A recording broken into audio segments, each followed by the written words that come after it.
हिंदी में यूपीएससी की तैयारी से संबंधित प्रोग्राम्स को देखने के लिए सब्सक्राइब करें study IQ IAS Hindi.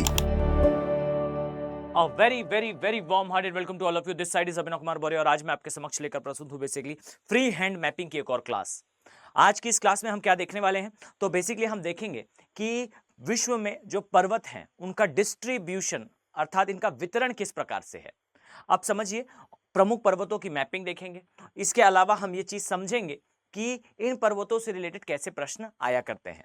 I know आप सभी के दिमाग में एक प्रश्न आ रहा होगा, जब हम कंटिन्यू कॉन्टिनेंट्स की मैपिंग कर रहे थे तो अचानक से इस पर आना ये क्यों है, अचानक से पर्वतों को देखना क्यों। हमने जो है उत्तरी अमेरिका कंप्लीट करा, दक्षिणी अमेरिका कंप्लीट करा, इसके अलावा अफ्रीका कंप्लीट करा और अब हम जो है वो बढ़ रहे हैं पर्वतों की ओर, बजाय इसके कि हमें जाना चाहिए यूरोप की तरफ या फिर एशिया या ऑस्ट्रेलिया की तरफ।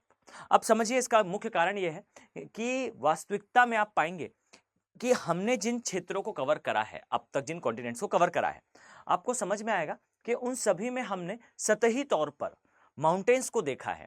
अभी माउंटेन्स के टाइप नहीं समझे हैं और ना ही जो है उनसे रिगार्डिंग जो स्पेसिफिक प्रश्न आया करते हैं एग्जामिनेशन में उसे देखा है। तो समझिए कि जो एग्जामिनेशन में आ रहा है, अगर हमें उसे कवर करना है तो हमें जो है हर एक टॉपिक के बीच में अपने आप को लाना पड़ेगा। फाइन, तो इस चीज को याद रखें कि क्रम वही फॉलो होगा जो किसी भी विषय में प्रश्नों की हायरार्की के अनुसार बने, ना कि उस हायरार्की से जिस हायरार्की से पढ़ाया जाता है। फाइन, तो मानकर चलिए कि इस हायरार्की में, इस क्रम में यही पार्ट आता है, यही चैप्टर आता है जहां आपको पर्वतों के बारे में समझना आवश्यक है। क्लियर? तो हम यहां पर टाइप देखेंगे और यह भी याद रखें कि बहुत सारी चीजें इसमें कवर करेंगे। फाइन, देखिए ऐसा नहीं होगा कि मैं यहां पर जो है वो सीधा सीधा उठाऊं और मार्क कर दूं कि डियर इस स्थान पर आपको जो है वो दिखाई देगा रॉकीज, इस स्थान पर आपको दिखाई देगा एंडीज, यहां पर जो है एल्प्स, यहां पर एटलस, यहां पर एटलस, यहां पर जो है एल्प्स, इस प्रकार से ग्रेट डिवाइडिंग रेंज, यहां पर हिमालय और ये लीजिए कंप्लीट। इस प्रकार से कवर नहीं करना है। याद रखें कि हमें इन डेप्थ जाना है और हमेशा याद रखिए कि यूपीएससी जब भी प्रश्न करेगा आप पाएंगे कि उसमें बहुत सारे डायमेंशंस उपस्थित होंगे, तो हम उन सभी डायमेंशनों को कवर करने का प्रयास करेंगे। चलिए हम स्टार्ट करें। उसके पहले याद रखिए कि वास्तविकता में आप पाएंगे कि जो बैचेस हैं P2I बैचेस, देखिए मैं आपको बार बार कहूंगा कि इसकी जो लास्ट डेट है वो आ चुकी है, आपको 15 तारीख से पहले इसे एनरोल कर लेना है।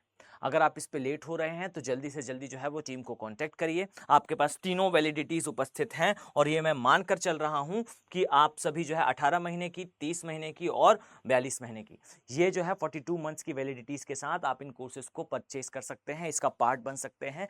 एक डिफाइंड मैनर में मेंटरशिप के साथ आपको मेंटर अलॉट होगा, वो मेंटर जो है आपको गाइड करेगा।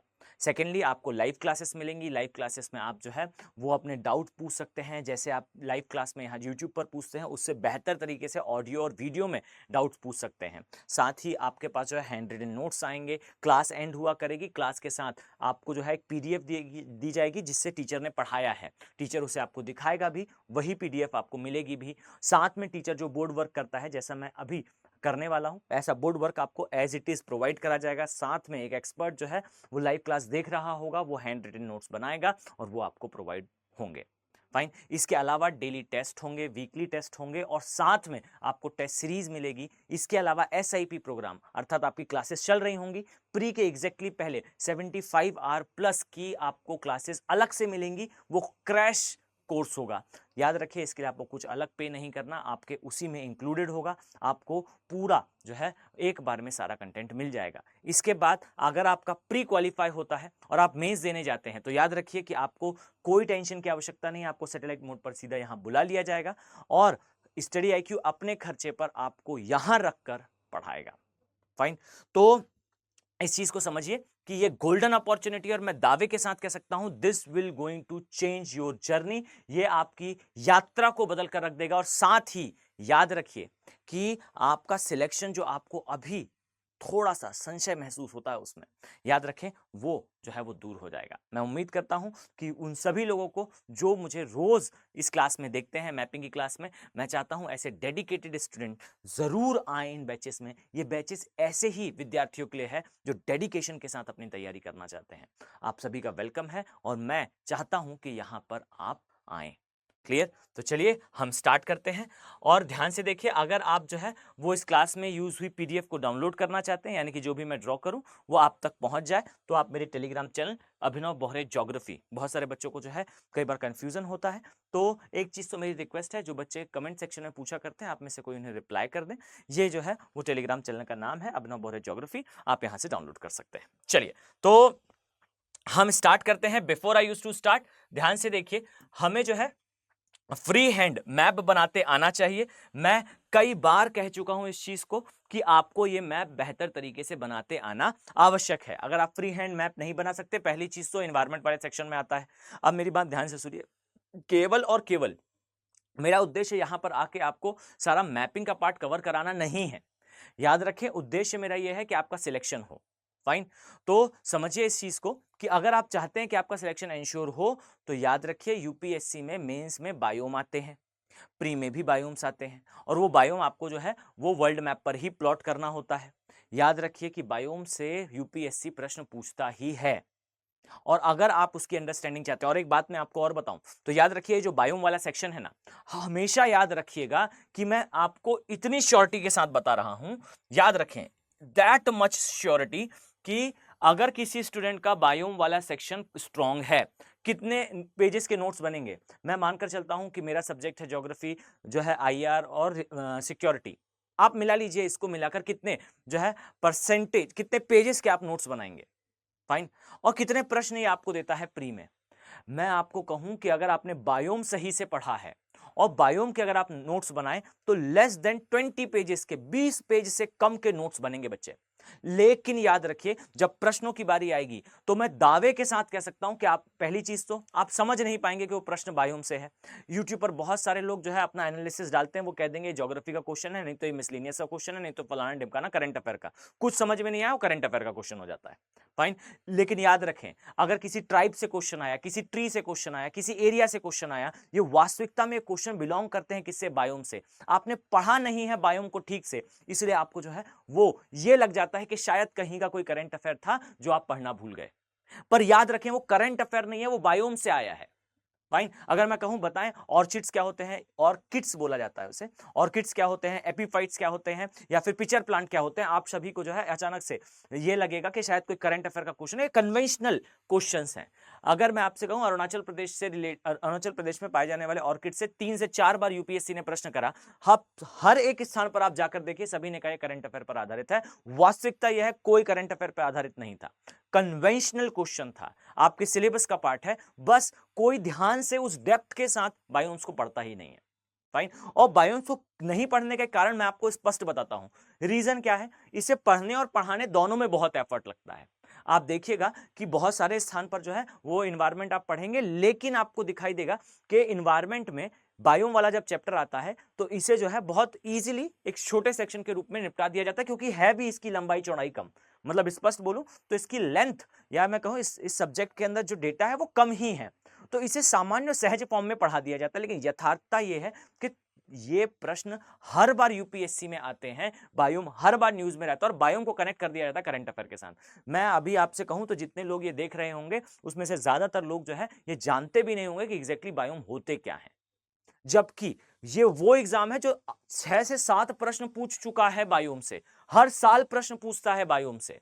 मैं आपको कहूं, जिसे आप एनवायरनमेंट का क्वेश्चन समझ लेते हैं और ये सोच लेते हैं कि शायद ये नहीं बना क्योंकि आपने एनवायरनमेंट या मैं कहूं पर्यावरण ठीक से नहीं पढ़ा था, आपने बायोम ठीक से नहीं पढ़े थे। ये अवेयरनेस लाना उद्देश्य है। याद रखिए कि बायोम्स आर सुपर इंपॉर्टेंट, और इससे प्रश्न आएंगे। पिग्मी, जो मैंने प्रीवियस क्लास में डिस्कस करा, पिग्मी ट्राइब, फाइन, ये जो है ये बायोम पढ़ते समय आती है। आप विश्व की ट्राइब पढ़ोगे, कहीं पिग्मी नहीं आते, विश्व की जनजातियां पढ़ोगे, कहीं पिग्मी नहीं आएंगे, लेकिन ये पिग्मी आएंगे जब आप बायोम पढ़ोगे। कौन सा बायोम पढ़ोगे? उष्णकटिबंधीय बायोम पढ़ोगे। उष्णकटिबंधीय सदाबहार वन, ये एक बायोम है। उष्णकटिबंधीय पर्णपाती वन, ये एक बायोम है। भूमध्य सागरीय क्षेत्र, ये एक बायोम है। इसे कहा जाता है मेडिटेरेनियन टाइप ऑफ क्लाइमेट, या फिर मैं कहूं Mediterranean type of biome, China type biome, British type biome, ये सब बायोम के प्रकार हैं। और इनको जब आप पढ़ते हो, इससे 10 से 12 क्वेश्चन आता है। एक बार आप टाइप करिएगा, YouTube पर, मैं दावे के साथ कह सकता हूं इसमें कंटेंट की कमी है। ये आपको तब समझ में आएगा जब आप बहुत लंबे समय तक इसी यात्रा में चलते रहेंगे, अपने आप को घोटते रहेंगे, और घोटने के बाद भी जब सक्सेस नहीं मिलेगी, ऐसा हो ना ईश्वर करे, पर अगर ऐसा होता है तब आप इस निष्कर्ष तक पहुंचेंगे, इस एंडिंग पॉइंट तक पहुंचेंगे वास्तविकता में कि समस्या कहां है। फाइन, तो समस्या ये है जो मैं आपको आज यहां पर वर्बली बता रहा हूं, इसे फील करें, इसे ओवरकम करें, और वो तभी आप पढ़ पाएंगे। फाइन, जब आपको फ्री हैंड मैपिंग आएगी, क्योंकि इसमें 50 बार मैप बनाना पड़ेगा। मैं आपको बताऊं, 20 पेजेस के नोट में हर एक पेज में आप एटलीस्ट 2 बार जो है वो मैप बनाओगे। आपको अगर उष्णकटिबंधीय सदाबहार वन बनाना है तो आपको जो है कम से कम 10 बार एलोकेशन करना पड़ेगा उसका। आप इस प्रकार से देखेंगे कि मान लीजिए ये जो है वो दक्षिण अमेरिका है, तो आपको कम से कम दक्षिण अमेरिका 7 से 8 बार प्लॉट करना पड़ेगा। रीजन क्या है, आपको एक बार यहां पर बनाना पड़ेगा, फिर एक बार जो है दोबारा मैप बनाकर आपको इसे फिर से प्लॉट करना पड़ेगा इसी स्थान पर। कई जगह आपको ये मैप बनाना पड़ेंगे, और यही कारण है कि मेरी एक्सपेक्टेशन है आप सभी से कि प्रयास करें बच्चे कि आप सभी फ्री हैंड मैप बनाएं, बायोम की क्लासेस अटेंड करें। अभी तो मेरी क्लासेस उसमें नहीं है, परफेक्टली अभी नहीं है, पर अगर कभी संभव होता है तो हम स्टार्ट करते हैं, तो आप वहां पर देख सकते हैं। एक तो फिजिकल ज्योग्राफी मैं मानकर चलता हूं कि आप सभी ने प्रीवियस क्लास कुछ लोगों ने देखी ही होगी, कुछ लोग तो लाइव आए ही होंगे। फाइन, तो आप लोग जो है उसे एक तो कंसोलिडेट करें, पहली चीज। दूसरी चीज याद रखें, बायोम वाला सेक्शन में ये काफी इंपॉर्टेंट है, और ये भी याद रखिए कि केवल और केवल मैप पर मार्क नहीं करना है, उसकी जियोपॉलिटिक्स समझनी है, उसकी ज्योग्राफी समझनी है, उसकी अंडरस्टैंडिंग लानी है। क्लियर है? तो चलिए हम स्टार्ट करते हैं। अब ध्यान से देखिएगा, ये है बेसिकली हमारा उत्तरी अमेरिका। फाइन, अब मैं इसे यहां क्यों प्लॉट कर रहा हूं, तो इसके बोलते हुए ड्रॉ करने का रीजन ये है कि आप सीखें कि ये किस प्रकार से प्लॉट होते हैं। फाइन, ये है बेसिकली उत्तरी अमेरिका। इस प्रकार से आप आएंगे तो यहां आपको दिखाई देगा ये दक्षिण अमेरिका है। इस तरीके से यहां पर आपको कौन सा द्वीप दिखाई देगा, रिपीट करिएगा इस चीज को, यहां पर कौन सा द्वीप दिखाई देगा, आई थिंक आप सभी को याद हो चुका होगा। यहां पर वास्तविकता में आपको दिखाई देगा टियारा डेल फ्यूगो। इसी प्रकार से आप ऊपर जाएंगे तो इस स्थान पर याद रखिए, यहां पर आपको क्या दिखाई देगा, गल्फ ऑफ मैक्सिको। यहां से चलते हुए जाएंगे इस तरीके से तो आपको जो है यहां पर इस स्थान पर दिखाई देगा हडसन की खाड़ी। और ये चलते हुए जब आप जाएंगे तो यहां पर कौन से द्वीप हैं, यहां पर आपको 2 द्वीप दिखाई देते हैं मुख्यतः। एक जो है वो बफिन बे है, यहां पर आपको बफिन की खाड़ी दिखाई देगी। इसके अलावा मैंने बताया था बफिन द्वीप दिखेंगे, जो एलिजाबेथ द्वीप है ये दिखाई देंगे, यानी कि बफिन द्वीप और एलिजाबेथ द्वीप, ये 2 दिखाई देंगे। इसके पश्चात आप चलते हुए जो इस तरीके से जाएंगे तो याद रखें कि यहां पर आपको जो है अलास्का और साइबेरिया वाला पार्ट दिखाई देगा। क्लियर? अब इसी प्रकार से आप जाएंगे तो इस स्थान पर याद रखें, यहां पर आपको जो है वो ग्रीनलैंड दिखाई देगा, और इसी तरीके से यहाँ आइसलैंड दिखाई देगा, यहाँ पर दुष्ट ब्रिटेन दिखाई देगा। इसी प्रकार से यहाँ आपको जो है वो अफ्रीका दिखाई देगा। और याद रखिए यहाँ से चलते हुए जाएंगे तो आपको आगे जाने पर यहाँ हॉर्न ऑफ अफ्रीका दिखाई देगा, यहाँ सोमालिया, इथोपिया, जिबूती वाला पार्ट दिखाई देगा। इस तरह तरीके से जाएंगे तो विश्व का सबसे बड़ा प्रायद्वीप, जिसे अरब का प्रायद्वीप कहा जाता है, ये दिखाई देगा। इसके पश्चात जो है यहाँ पर आपको भारत दिखाई देगा। इस तरीके से चलते हुए जाएंगे तो आपको इस स्थान पर जो है कंबोडिया, वियतनाम, लाओस दिखाई देंगे। ये जो है आगे जाएंगे तो आपको कोरिया का प्रायद्वीप दिखाई देगा, और इस तरीके से कामचट का प्रायद्वीप दिखाई देगा। यहाँ पर आपको जो है साइबेरिया वाला पार्ट मिलेगा। और इस तरीके से चलते हुए जब जाएंगे तो यहाँ से आइए, ध्यान से देखिए, ये ग्रीस, ये इटली, यहाँ यूरोप, ये स्थान से चलते हुए आप जो है वो पहुंच जाएंगे ऊपर तक। इसी तरीके से याद रखें कि ये वाला जो पोर्शन है, ये पोर्शन आपको ऑस्ट्रेलिया दिखाई देगा, इधर पे आपको इंडोनेशिया के द्वीप समूह दिखाई देंगे। आई थिंक ये आपको बेहतर तरीके से याद हो चुका होगा। तो याद रखें कि आपको मानचित्र, जैसा मैंने बताया, ये बेहतर तरीके से बनाते आना चाहिए। अब यहां पर कुछ चीजों को आपको प्लॉट करना है। ओके, अब इसे थोड़ा सा हम जो है वो क्या कर लें, इसे थोड़ा सा हम जूम इन कर लें, जिससे आप जो है इसे बेहतर तरीके से समझ पाए।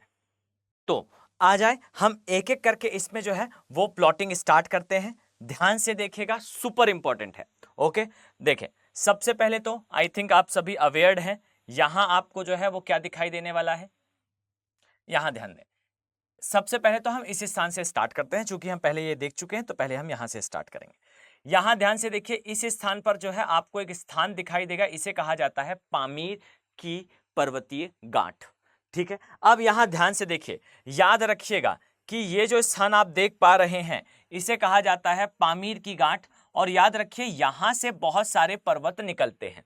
क्लियर? अब कैसे आते हैं तो जस्ट अ सेकंड मैं आपको यहां समझाने का प्रयास करता हूं। पहले तो देखिए कौन कौन से पर्वत हैं। तो एक चीज याद रखिए कि पामीर की गांठ से एक पर्वत जो है इस प्रकार से निकलता है, इसे कहा जाता है हिंदू कुश। फाइन। एक निकलता है, इसे कहा जाता है सुलेमान। और याद रखिए इसी का कंटिन्यूएशन जाता है यहां पर, जिसे कहा जाता है जागरोस। ठीक, जागरोस ईरान वाले क्षेत्र में आता है, मैं नेमिंग भी करूंगा सो डोंट वरी। ये जागरोस है, ये हिंदू कुश है, नीचे वाला हिंदू कुश, ये ऊपर वाला सुलेमान। इसके अलावा यहां से निकलता है, इसे कहा जाता है काराकोरम। याद रखिए काराकोरम का ही कंटिन्यूएशन इस स्थान पर आता है, जिसे कहा जाता है कैलाश। ओके, इसके ऊपर जाएंगे तो याद रखिए यहां से आपको जो है वो टिएन शान दिखाई देगा, इसके अलावा कुनलुन शान दिखाई देगा, इसके अलावा पान शान दिखाई देगा, अल्तुन शान दिखाई देगा और आन शान दिखाई देगा। फाइन। तो नान शान दिखाई देगा। तो याद रखें ये कुछ शान माउंटेन्स है। अभी मैं इसे अलग से भी ड्रॉ करूंगा, पहले विश्व मानचित्र पर इसे ध्यान से देखें। तो हमेशा याद रखें कि ये है बेसिकली पामीर नॉट या पामीर की पर्वतीय गांठ। पामीर की पर्वतीय गांठ से आपको कौन कौन सा दिखा, तो ध्यान से देखिए, याद रखिएगा कि यहां से निकलना स्टार्ट करता है एक, जिसे कहते हैं हम हिंदू कुश, दूसरा जिसे कहते हैं सुलेमान, इसी का कंटिन्यूएशन आगे जाएगा जिसे कहा जाता है जागरोस। ठीक। अब दूसरी चीज याद रखिए कि चाइना की तरफ, अब यहां याद रखिएगा शान का मतलब क्या होता है। शान का वास्तविकता में मतलब होता है पर्वत श्रेणी। मैंडरिन अर्थात चाइनीज लैंग्वेज में शान का अर्थ होता है पर्वत। ठीक है, तो यहां याद रखिए टिएन शान, कुनलुन शान, अलग से भी प्लॉट करेंगे, टिएन शान, कुनलुन शान, पान शान, अल्तुन शान और नान शान। क्लियर? ये सारे शान माउंटेन्स है, ये मुख्यतः चाइना में आते हैं। ओके, नाउ अब इसके अलावा याद रखिए कि हिमालय वाला पोर्शन मैं करा चुका हूं, इसका कंटिन्यूएशन म्यांमार में जाता है, ये भी मैं आपको बता चुका हूं। ठीक, अब यहां इस स्थान पर जो है आपको दिखाई देगा क्या, इस स्थान पर वास्तविकता में आपको मिलेगा जो सुमात्रा वाला पार्ट है वो वाला पार्ट। सुमात्रा में भी आपको कुछ पर्वत दिखाई देंगे, आगे मैं आपको समझाऊंगा इस बारे में। इसे कहा जाता है अनब्रोकन चेन ऑफ माउंटेन्स। अब यहां समझिएगा ये पर्वत की एक सतत श्रृंखला है, सतत श्रेणी है। ओके, अब यहां समझिए मैं क्या कहना चाह रहा हूं कि यहां इंडिया और ऑस्ट्रेलिया, मैंने जो है मैराथन जो ली थी उसमें मैंने समझाया था ये इंडो ऑस्ट्रेलियन प्लेट है। याद रखिए इंडो ऑस्ट्रेलियन प्लेट जब आगे जाती है तो ये भी सागरी प्लेट है, ये भी सागरी प्लेट है, दोनों धंसती हैं। और याद रखिए जब दो सागरी प्लेटें धंसती हैं, टकराती हैं, तो यहां पर किसका निर्माण होता है, यहाँ ट्रेंचेस अर्थात खाइयों का निर्माण होता है, गर्तों का निर्माण होता है, और साथ में जो है सुपर वायलेंट वोल्केनो अर्थात अत्यधिक विनाशकारी ज्वालामुखियों का निर्माण होता है। और यही कारण है कि यहां पर ज्वालामुखी दिखेंगे, और यही ज्वालामुखी पर्वत साथ में मिलकर जो है वो किसका निर्माण करते हैं, ये आर्क ऑफ आइलैंड, जिन्हें आर्किपिएलागोस कहा जाता है, या फिर आप इसे कह लीजिए चापाकार द्वीप समूह।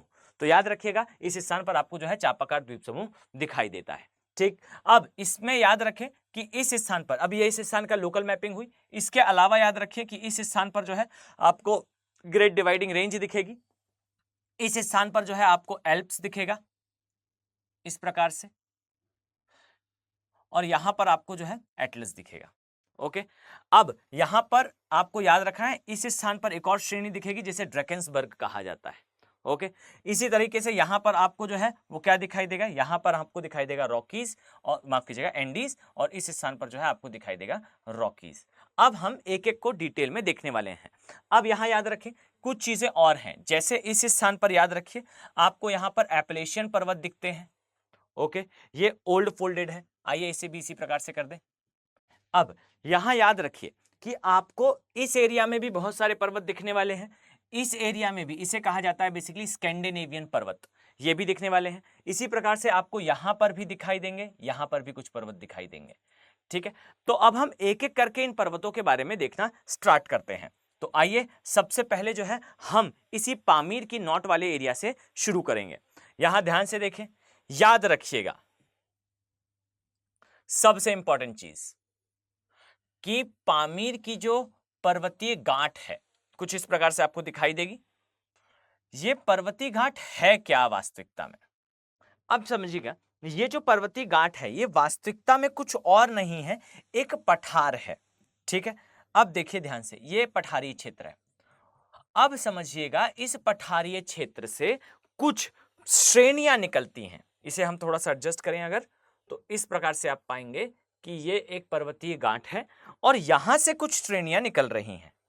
ओके, अब यहां ध्यान दें, एक पर्वत श्रेणी जो है ये ऊपर की तरफ जाती है, इसे बेसिकली कहा जाता है शान पर्वतों की श्रेणी। कैसे बनी है मैं आगे डिस्कस करता हूं। ओके, यहां आपको जो है वो शान पर्वत दिखाई देंगे। अब ये शान पर्वत गए।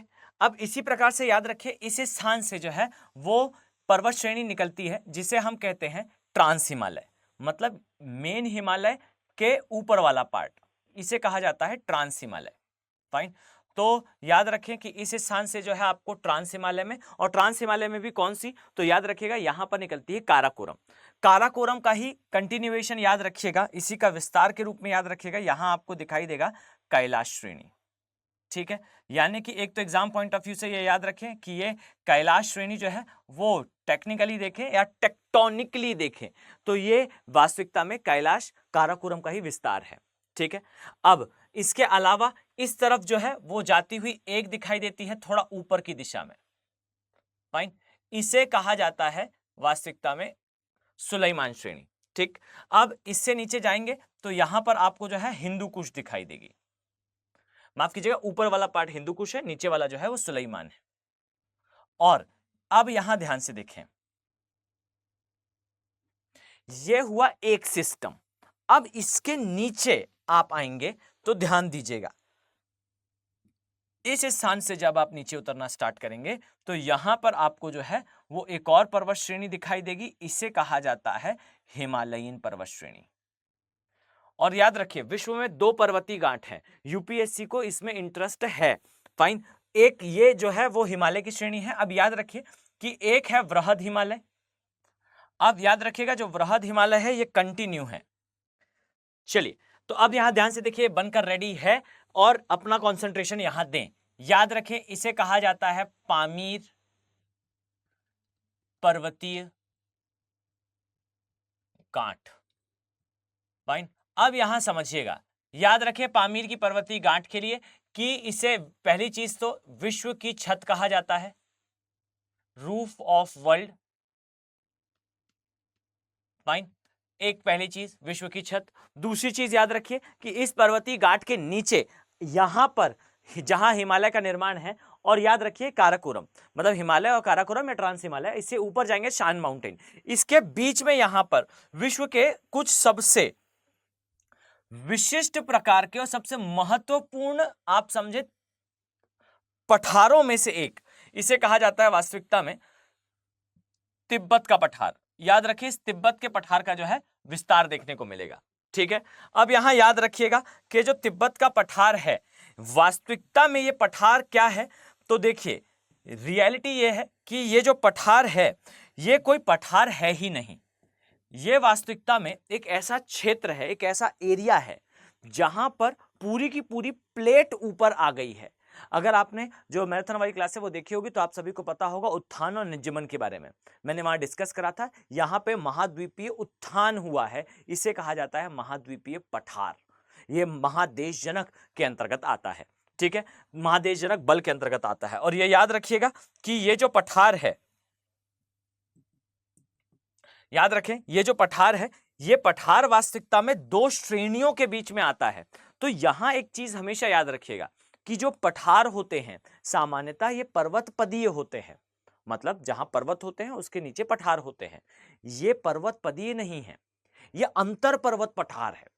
तो हमेशा याद रखें कि प्रश्न इस प्रकार से बनेगा, जब यूपीएससी पूछेगा तो याद रखिएगा कि ये क्या है, ये अंतर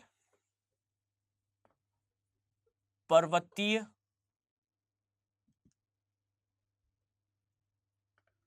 पठार है।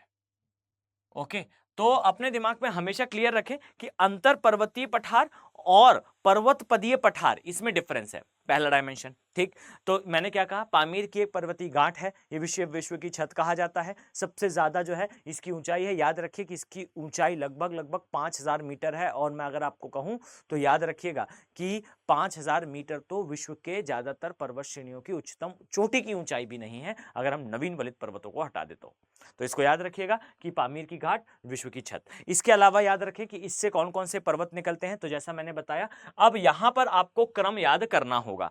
ठीक है, तो यहां मैं आपको बता दूं कि आपको कौन कौन से, यहां पर बहुत सारे शान पर्वत हैं, आपको किस किस का क्रम याद करना है और किस किस दिशा में याद करना है। ठीक है, तो यहां मैं कुछ नाम लिखने वाला हूं, आपका कंसंट्रेशन मैं इधर चाहता हूं। याद रखिए यहां आपको जो है क्या क्या दिखाई देगा। सबसे पहले यहां पर आपको कुल्लुनशान, जस्ट अ सेकेंड, यहां आपको कुल्लुनशान दिखाई देगा। इसी प्रकार से याद रखिए यहां पे आपको अल्तुनशान। अब यहां से चलते जाएं, फाइन, कौन कौन से हैं तो अब मैं यहां नाम रिपीट कर रहा हूं, आप सभी से नोट करेंगे। कुल्लुनशान, अल्तुनशान, पानशान, नानशान, टियनशान। मैं फिर से बोल रहा हूं, कुल्लुनशान, अल्तुनशान, पानशान, नानशान। ओके, अब ये 5 से 6 हैं, आपको इनका क्रम याद कर लेना है। किस ऑर्डर में याद करना है तो उत्तर से माफ कीजिएगा, दक्षिण से उत्तर की दिशा में, पहली चीज, और दूसरी चीज पूर्व से पश्चिम की दिशा में और पश्चिम से पूर्व। तो आप कुल एक याद कर लीजिए, एक उत्तर से दक्षिण और दूसरा जो है पूर्व से पश्चिम या पश्चिम से पूर्व, what ever the easy one is. Fine, याद रखें कि जब प्रश्न आएंगे तो इनसे आएंगे। एक चीज तो आपने ये समझ लिया। दूसरी चीज ये काराकोरम वाला एरिया है, आइए इसे हम मेंशन कर दें। ध्यान से देखिए, ये जो श्रेणी आपको दिख रही है इसे कहा जाता है काराकोरम श्रेणी। याद रखिए काराकोरम का ही विस्तार है, इसे कहा जाता है कैलाश। अब यहां याद रखिएगा कि काराकोरम श्रेणी की हाईएस्ट पीक क्या है, सबसे ऊंची चोटी क्या है। तो यहां ध्यान दें, काराकोरम की सबसे ऊंची चोटी ये है केटू। फाइन, याद रखिए केटू को कहा जाता है गॉडविन ऑस्टिन। मैं यहां पर मेंशन कर देता हूं जिससे आपको पढ़ते समय समस्या का सामना ना करना पड़े। फाइन, तो याद रखिए काराकोरम श्रेणी, इसकी सबसे ऊंची चोटी कौन सी है, याद रखिएगा इसकी सबसे ऊंची चोटी है बेसिकली केटू, और केटू को ही कहा जाता है गॉडविन ऑस्टिन, पहला डायमेंशन। क्लियर। दूसरी चीज याद रखिए कि काराकोरम श्रेणी में ही आपको याद रखना है, अब इसके पासेस और ऑल मैं सब बता चुका हूं, लेकिन इसका जो विस्तार है याद रखें इसे कहा जाता है वास्तविकता में क्या, कैलाश। अब याद रखें कैलाश की सबसे ऊंची चोटी जो है वो माउंट कैलाश है, माउंट कैलाश है। और यह भी याद रखें कि कैलाश श्रेणी के नीचे आपको जो है एक झील दिखाई देगी जिसे कहा जाता है मानसरोवर झील। फाइन, और यह भी याद रखिएगा कि ये जो मानसरोवर झील है ये लगभग 78 लेक्स का सिस्टम है।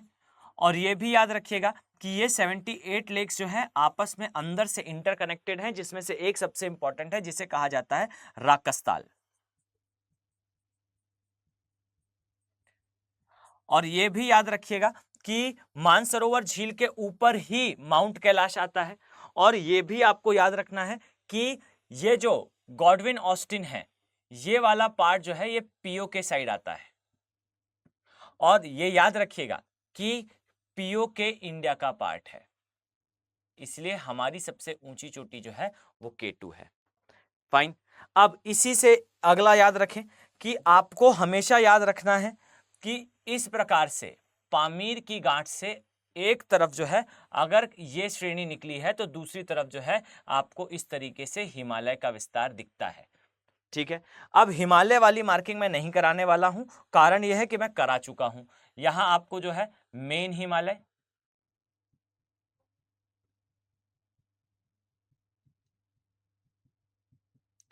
यहां पर आपको जो है मिडिल हिमालय,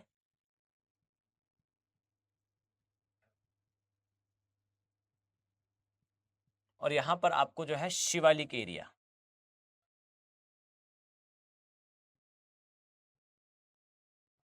फाइन, ये दिखाई देता है। तो आपको हमेशा याद रखना है कि पामीर के अनुसार, मतलब पामीर की गांठ को अगर हम ऊपर माने तो इसके अनुसार पर्वतों का क्रम क्या होता है। फाइन, तो एक तो आपने मैंने अभी बताया आपको टियन शान, कुल्लू शान, पल्तू शान, पान शान, नान शान। फाइन, चांद माउंटेन्स का ऑर्डर आपने याद कर लेना है। इसके पश्चात ये याद कर लेना है, मैं दावे के साथ कहता हूं क्रिस्टल क्लियर और रॉक सॉलिड प्रिपरेशन होगी। जैसा जैसा मैं बताता जा रहा हूं आप वैसा वैसा याद करते जाइए। और याद रखें आप थोड़ा सा करंट अफेयर पर आधारित चीजों को ज्यादा देखें और साइंटिफिकली देखें। मैं ट्राई कर रहा हूं कि हर रोज जो है दिन में एक करंट अफेयर का टॉपिक जो ज्योग्राफी, जियोपॉलिटिक्स और एनवायरमेंट से रिलेटेड हो इसे लेकर आप तक आऊं। तो थोड़ा सा अपडेटेड रहें, टेलीग्राम चैनल पर थोड़ा सा एक्टिव रहें। मैं 10 मिनट का भी अगर वीडियो लाऊंगा तो उसमें एक नी जर्क चीज समझाऊंगा। जैसे मैंने भूकंप वाला एक वीडियो लाया था, कैसे जो है वो एक डच साइंटिस्ट कर पा रहे हैं करेक्ट प्रिडिक्शन कि भूकंप कैसे आता है, वहां मैंने पैलियोमैग्नेटिज्म, और सिर्फ 10 मिनट के अंदर, 10 से 15 मिनट एट मैक्स, ये 20 मिनट जाया करेगा वीडियो। दिन में आप इसे निकालें, आपका नॉलेज नेक्स्ट लेवल का होगा। सिर्फ एक बार जो है अपडेटेड रहा करें, शाम को 8 बजे से पहले मेरा करंट अफेयर का एक वीडियो आपको डेली मिलेगा। अगर आप सीरियस देखिए, मेरा इसमें कोई जो है वो ऐसा नहीं है कि आप देख लोगे तो मैं कोई बहुत जो है वो फेमस हो जाऊंगा, कुछ ही लोग तक जो है मैं आप लोग देख पा रहे हैं। तो मैं सिर्फ इतना चाहता हूं, एम इतना है कि अगर आप उसे देखेंगे ना तो आपके दिमाग में चीजें क्लियर होंगी। 10-15 मिनट का समय निकालकर अगर आपने उसे देखा तो देखिए, मैं उस करंट अफेयर में अभी जो है शायद मैंने ये अपलोड कर दिया होगा, नहीं तो 1-2 दिन में अपलोड होगा। मैं यहाँ के बारे में बताने वाला हूँ कि क्यों ज्यादातर जो शिवलिंग होते हैं, फाइन, जो आप देखते हैं सामान्यतः श्राइन के नाम से, ये आपको इस एरिया में दिखाई देते हैं। क्यों? बुद्धिज्म, हर जगह आपको रिलीजन इस जगह पर दिखेंगे, इस टाइप की जगहों पर दिखेंगे। याद रखिए, इसका कनेक्शन होता है पैलियोमैग्नेटिज्म से। फाइन, मैंने उसमें सिंपल वर्ड्स में समझाया क्या होता है पैलियोमैग्नेटिज्म, और साथ में पैलियोमैग्नेटिज्म का मतलब होता है पराचुंबकत्व। फाइन, और साथ में मैंने इसका कनेक्शन भी समझाया है। अब ये याद रखिए कि आपको ये करंट से रिलेटेड, अब कन्वेंशन समझ में आएगा तब करंट समझ में आएगा। तो एक तो चीज है कि आप लोग अपडेटेड रहा करें, शाम को जो है 8 से पहले तक एक बार जो है मेरा करंट अफेयर का एक वीडियो आएगा, आपको उस वीडियो का ध्यान रखना है, एक बार उसे देख लेना है, आपकी अंडरस्टैंडिंग नेक्स्ट लेवल पर पहुंच जाएगी। फाइन, तो याद रखें, एक तो यहां पर आपको पराचुंबकत्व या पैलियोमैग्नेटिज्म के एविडेंसेस दिखते हैं, पहली चीज। दूसरी चीज याद रखें कि ये जो एरिया है, यहां पे माउंटेन्स का ऑर्डर क्या है, यहां पे लेक्स का ऑर्डर क्या है। ठीक है, अब आइए नेक्स्ट पोर्शन पे चलते हैं। अब यहां देखें तो ये वाला पार्ट मैंने अभी समझा दिया, ये हिमालय वाला पोर्शन है, मैं करा चुका हूं, जस्ट इसकी नेमिंग करते हैं फिर हम आगे चलते हैं। ये है हिमालय। अब देखिएगा, इस तरफ जाएंगे तो यहां आपको दिखता है हिंदू कुश, माफ कीजिएगा, हिंदू कुश ऊपर है, यहां आपको जो है वो सुलेमान दिखाई देगा।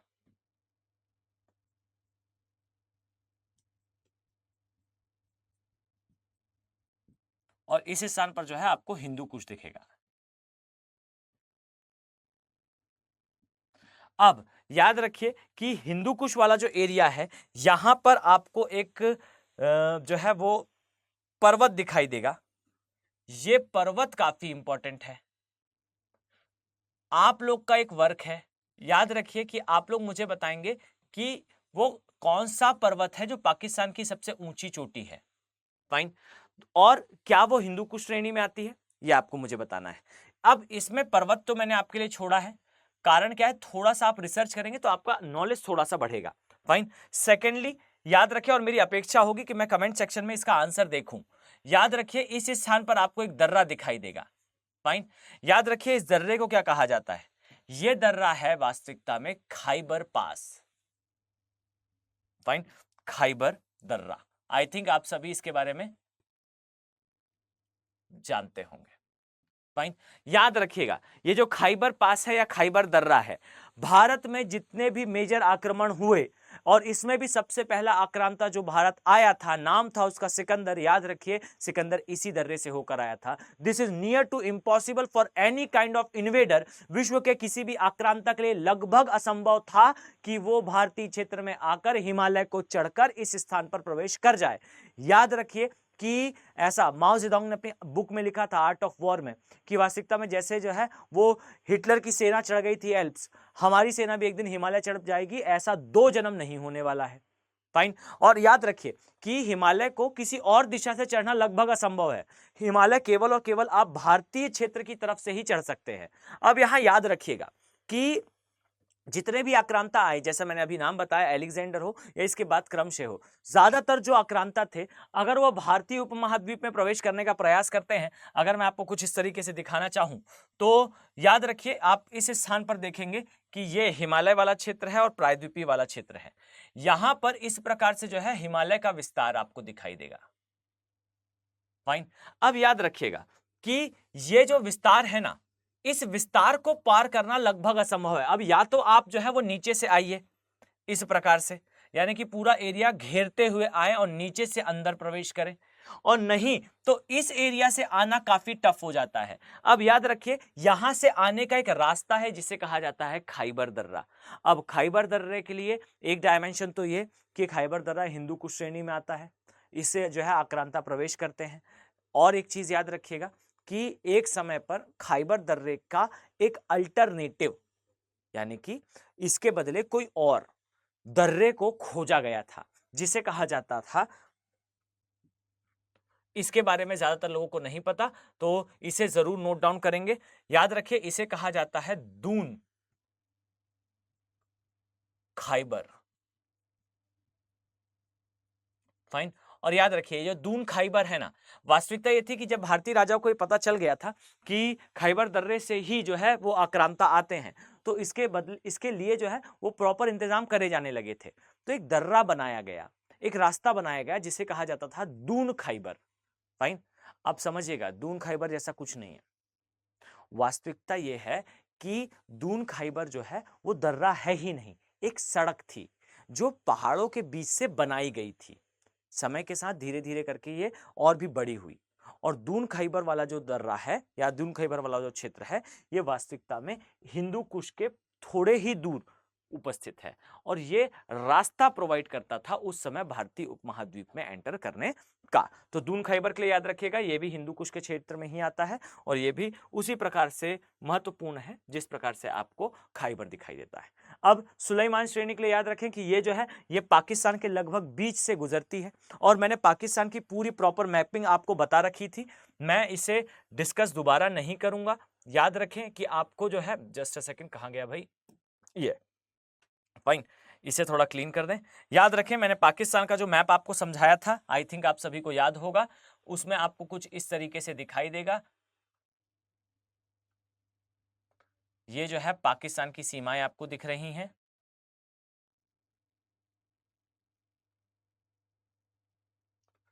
इस तरीके से जो है आपको पाकिस्तान दिखाई देगा। याद रखें कि ये पाकिस्तान का मैप है और पाकिस्तान के मैप पे हमेशा आपको याद रखना है कि इस प्रकार से जो है आपको दिखाई देगा ये है सुलेमान श्रेणी।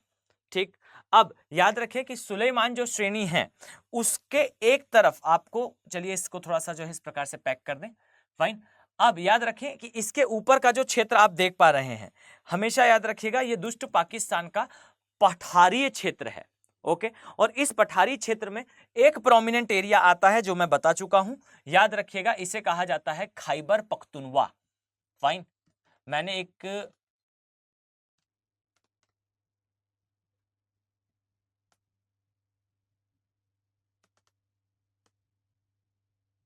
फाइन, मैंने एक डेडिकेटेड वीडियो में इसके बारे में डिटेल में समझाया था कि मैंने कहा था क्या पाकिस्तान खत्म होने वाला है।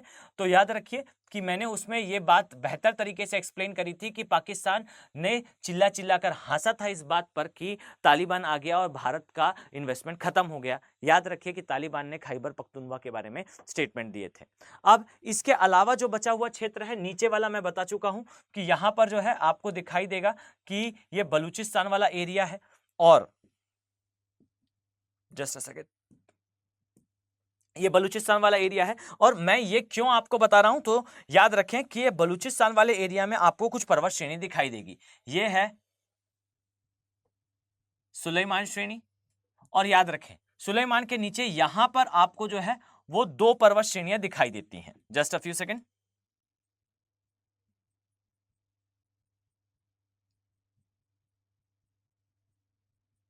फाइन। अब याद रखें कि ये जो दो पर्वत श्रेणियां हैं आपको मुझे बताना है, उस वीडियो में को अगर आपने देखा हो तो मुझे ये कमेंट सेक्शन में बताइए कि इस दो पर्वत श्रेणियों में कौन कौन से, इस दो क्षेत्र में कौन कौन सी मुख्य चोटियां आती हैं। चोटियां ना पता हो तो मैं बस हिंट कर दूं, एक तटीय है और एक मध्य है। फाइन। आप मुझे बताएंगे कि यहां पर कौन सी दो माउंटेन रेंजेस आती हैं।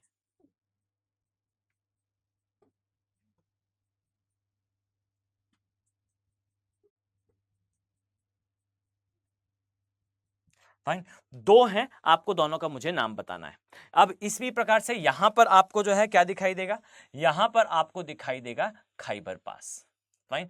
तो ये एलोकेशन आपको याद रखना है। अब इसके ऊपर जाएंगे तब आपको जो है वो क्या दिखाई देगा, तब आपको जो है यहाँ पर दूसरी श्रेणी दिखाई देगी हिंदू कुश वाली, जो अफगानिस्तान जाती है।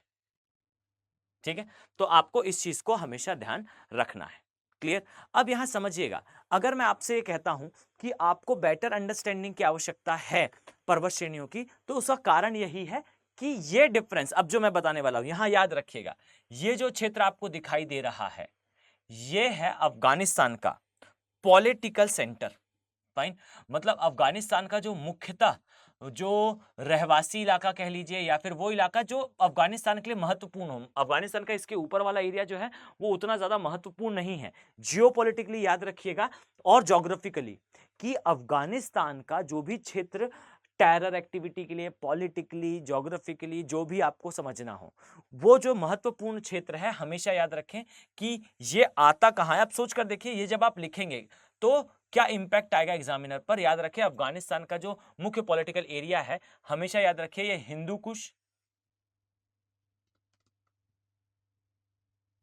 एंड सुलेमान, इसके बीच में आता है। तो इसको हमेशा याद रखिएगा। इसके बाद भी अफगानिस्तान है, लेकिन मुख्यतः जो एक्टिविटी होती है वो इसी स्थान पर होती है, पहला चीज। दूसरी चीज ये भी याद रखिए कि यहां पर आपको एक पठार दिखेगा, इसे कहा जाता है अफगान पठार,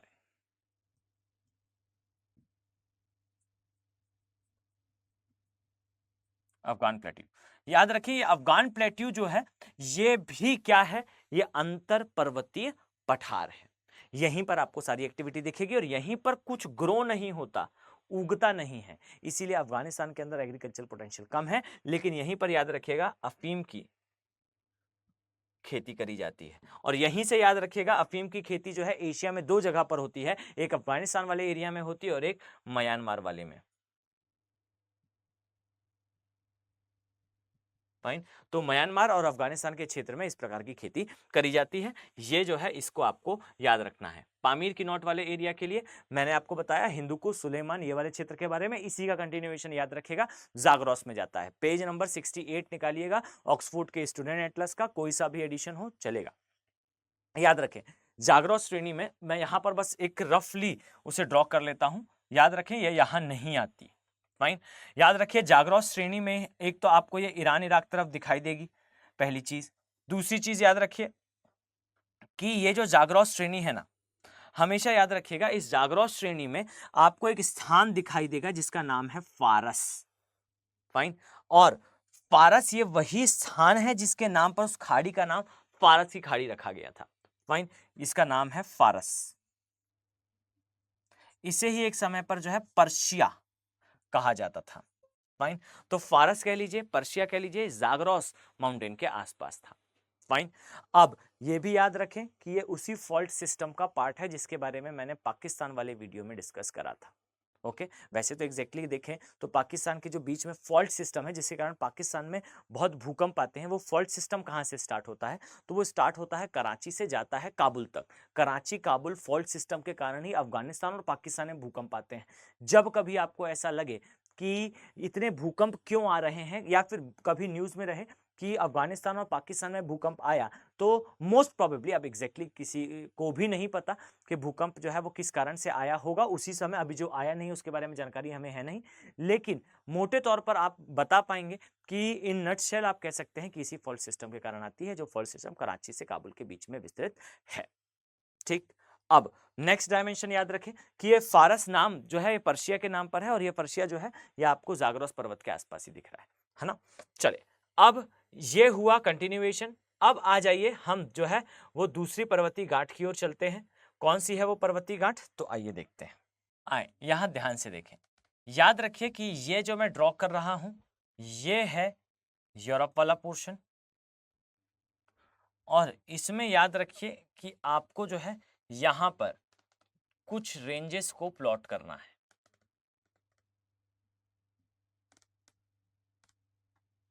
फाइन, देखिए, एक तो यहां पर आपको जो है वो ब्लैक सी, यहां पर आपको कैस्पियन सी, और ये इस प्रकार से विस्तृत दिखाई देगा। फाइन, मैं मानकर चलता हूं कि ये आपको जो है अब याद हो चुका है।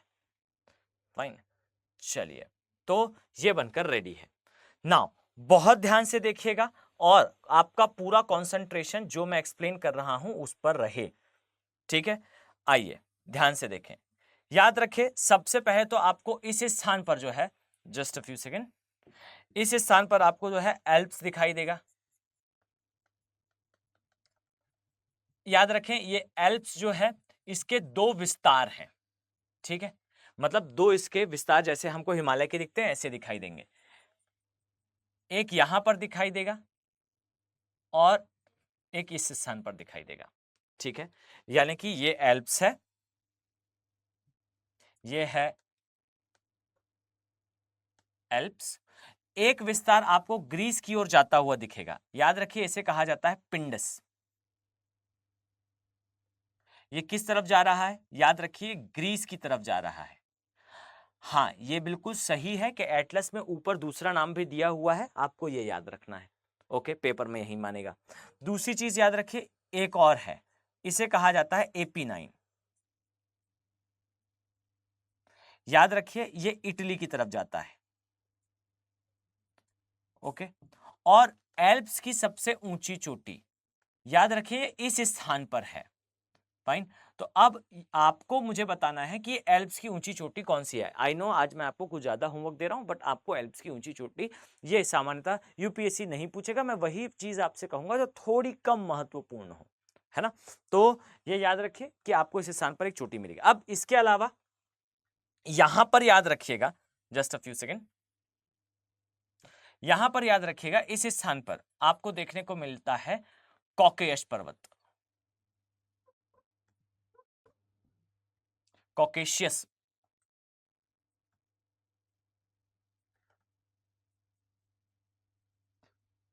अब याद रखें, कॉकेशियस पर्वत पर ही आपको जो है वो पूरे यूरोप की सबसे ऊंची चोटी दिखाई देगी।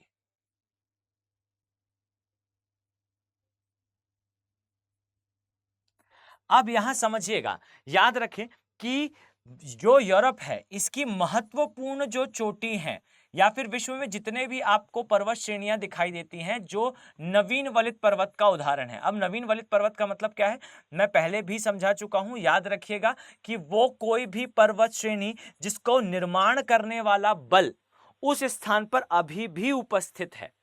अब किसने निर्माण करा है एल्प्स का? तो अफ्रीकन प्लेट के ऊपर जाने के कारण, आई थिंक आप सभी को याद होगा, मैंने डिटेल में समझाया था मैराथन वाली क्लास में कि ये प्लेट के ऊपर जाने पर आप पाएंगे कि यहां पर फोल्ड पड़े, वलन पड़े, जिसके कारण पर्वत का निर्माण हुआ। तो याद रखिए, ये प्लेट अभी भी ऊपर जा रही है, जा रही है अर्थात वो बल उपस्थित है जिस बल ने क्या करा है, निर्माण करा है इस पर्वत श्रेणी का। याद रखिए कि ये जो बल है ये उपस्थित है, इसीलिए इसे नवीन वलित पर्वत कहा जाता है। पहली चीज, काल कौन सा है मैं बता चुका हूं। तीसरी चीज याद रखिए कि हर एक महाद्वीप में, देखिए प्रश्न किस प्रकार से आते हैं और क्यों मैं कह रहा हूं, you have to appreciate the content. Why? Because याद रखें, प्रश्न ये नहीं पूछेगा कि बताओ भाई एल्प्स की सबसे ऊंची चोटी कौन सी है। प्रश्न ये पूछा जाएगा कि विश्व में ज्यादातर पर्वत श्रेणियों में, ज्यादातर महाद्वीपों में उनकी जो उच्चतम चोटी है वो उस महाद्वीप के नवीन वलित पर्वत में पाई जाती है। एशिया की या वर्ल्ड की सबसे ऊंची चोटी हिमालय में, उत्तरी अमेरिका की सबसे छोटी ऊंची चोटी जो है वो वही आपको दिखाई देगा रॉकीज में, दक्षिण अमेरिका वही एंडीज में, ऑस्ट्रेलिया या कोई भी हो उसकी उच्चतम चोटी जो है आपको वहीं दिखाई देगी। बट इसके दो अपवाद हैं। अब ये दो अपवाद कहाँ हैं? तो याद रखिएगा, ये दो अपवाद आपको दिखाई देंगे यूरोप और अफ्रीका में। फाइन, अब यूरोप की उच्चतम चोटी जो है वो एल्प्स की उच्चतम चोटी नहीं है। फाइन, यूरोप की सबसे ऊंची चोटी जो है वो कॉकेशियस पर्वत में एल्ब्रुस चोटी जो है वो इसकी सबसे ऊंची चोटी है। तो याद रखें कि ये जो एल्ब्रुस है, मैं यहां मेंशन कर दूं, इसकी सबसे ऊंची चोटी तो है एल्ब्रुस है, ये हाईएस्ट पीक है यूरोप की।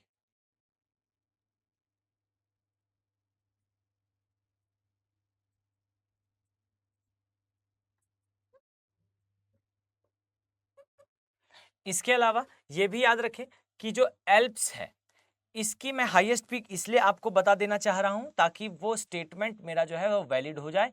याद रखिए इसकी जो सबसे ऊंची चोटी है, याद रखिएगा इसे कहा जाता है माउंट ब्लैक।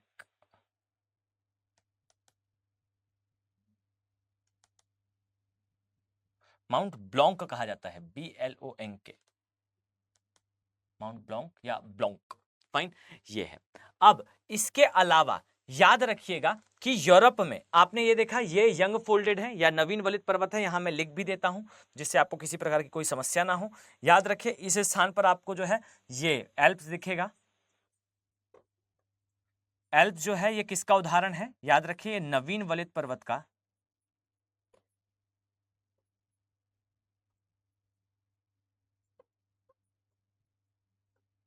उदाहरण है। अब इसमें याद एक और बात रखनी है आपको कि यूरोप में एक और पर्वत दिखाई देगा, इसे कहा जाता है स्कैंडिनेवियन पर्वत। फाइन, यानी कि वो पर्वत जो स्कैंडिनेविया के प्रायद्वीप में उपस्थित है। फाइन, इसे कहा जाता है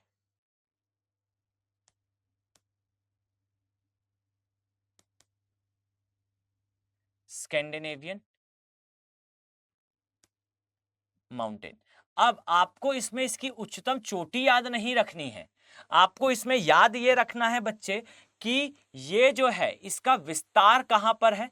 तो सबसे पहली चीज ये स्कैंडिनेविया के प्रायद्वीप में है, या हम कहें स्कैंडिनेविया के पठार में है।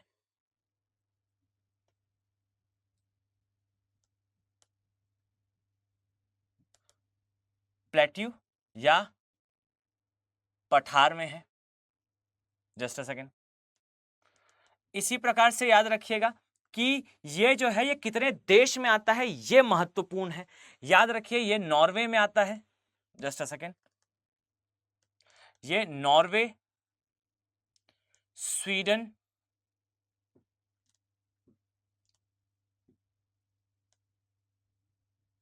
और फिनलैंड में इसका मुख्यतः विस्तार है। और ये भी याद रखिए last point but one of the most important point कि ये जो पर्वत है ये अवशिष्ट पर्वतों का उदाहरण है।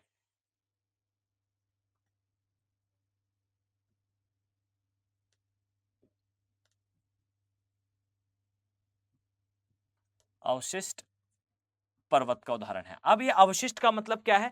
तो याद रखें कि जिस प्रकार से, या फिर इसे रिलेक्ट माउंटेन भी बोलते हैं, इंग्लिश में भी याद रखेगा रिलेक्ट माउंटेन या रिलेक्ट माउंटेन।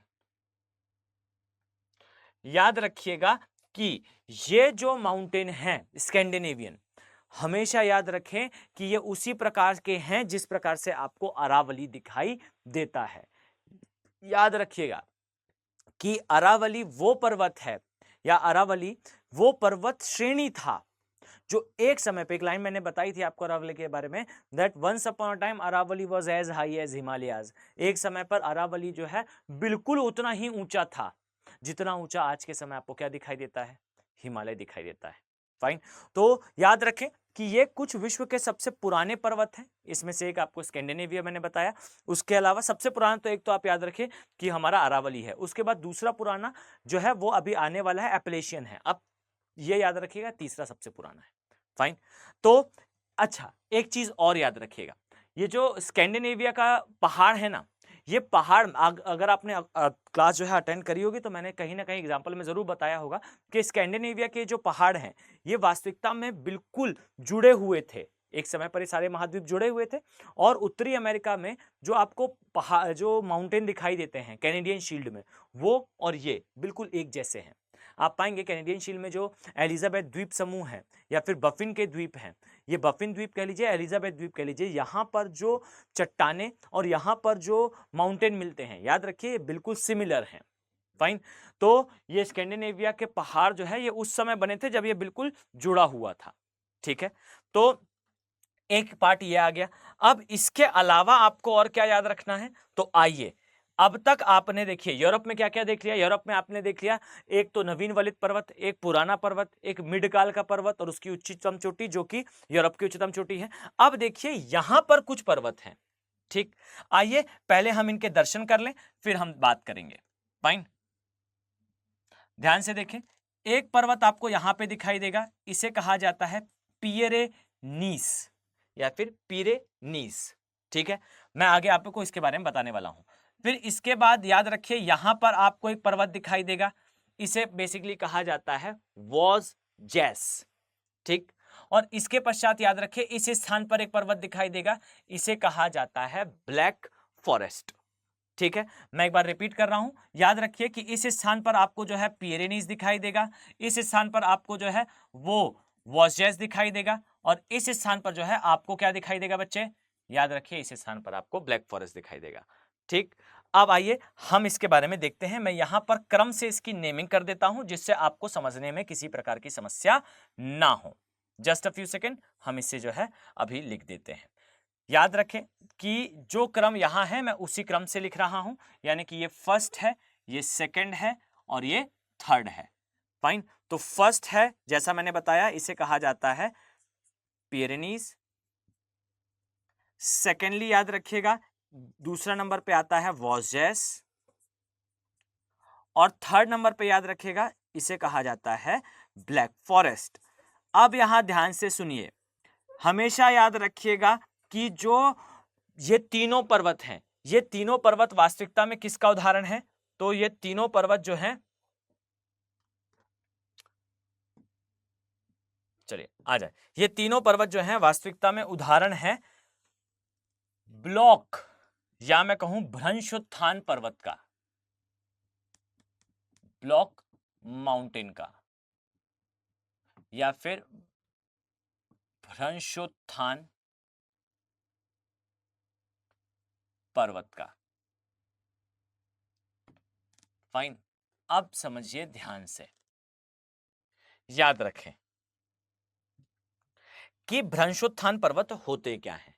ओके, अब पहले समझिए इस चीज को, याद रखें कि ये आपको जो है वो दिखाई देगा इस प्रकार से एक ब्लॉक। ठीक है, समझिएगा इस चीज को, ये एक ब्लॉक है। अब जस्ट अ सेकेंड, इसके पैरेलल में अगर मैं आपसे कहूं कि इस क्षेत्र में किसी प्रकार की, चलिए इसको थोड़ा सा जो है वो बड़ा करते हैं, आइए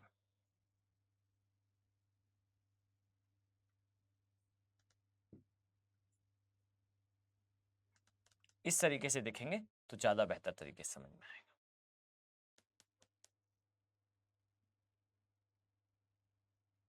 याद रखें अगर मैं आपसे कहूं कि यहां पर आपको जो है वो दो ब्लॉक दिखाई देते हैं,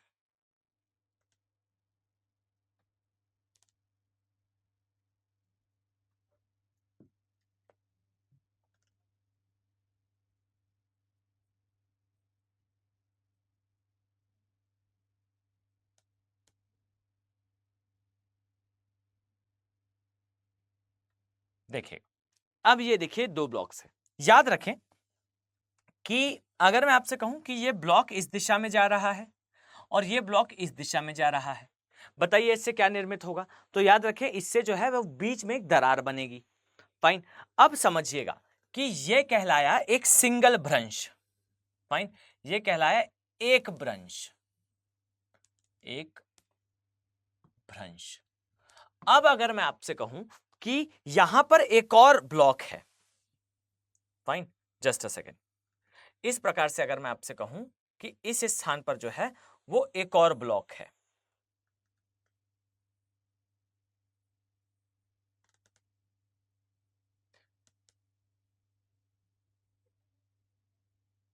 जस्ट अ फ्यू सेकेंड, हम इसे प्लॉट कर लें फिर हम देखते हैं। अब मान लीजिए यहां पर एक और ब्लॉक जो है उपस्थित है।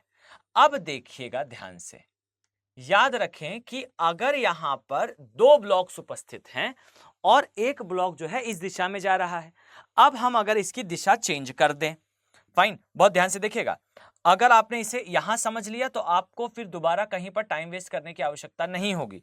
अगर आपने उस क्लास में प्रीवियस वाले में नहीं समझा हो तो आज समझ लीजिए। फाइन, वैसे मैंने इसको अपनी प्रीवियस क्लास में यानी कि जो हमने मैराथन करी थी उसमें हमने डिस्कस करा था। फाइन, देखिए अब मान लेते हैं कि ये जो दो ब्लॉक्स बने हैं इसमें से एक जो बीच वाला ब्लॉक है, याद रखें कि ये नीचे चला जाए। ठीक है, तो क्या होगा, ये वाला पार्ट अगर नीचे चला जाएगा तो ये दोनों हिस्से अपने आप ऊपर आ जाएंगे। अब अगर इस हिस्से में कोई नदी बहने लगे तो याद रखिए कि दो समानांतर भ्रंशों के बीच में स्थित एरिया अगर नीचे चला जाता है तो नीचे जाने पर यहां पर निर्मित होती है, इसे कहा जाता है भ्रंश घाटी। फाइन, इसे क्या कहा जाता है? भ्रंश घाटी, या मैं कहूं रिफ्ट वैली। खुश। अब याद रखिए कि अगर ऐसा हो कि एक भ्रंश घाटी यहां है और आइए हम एक और भ्रंश घाटी का निर्माण करते हैं।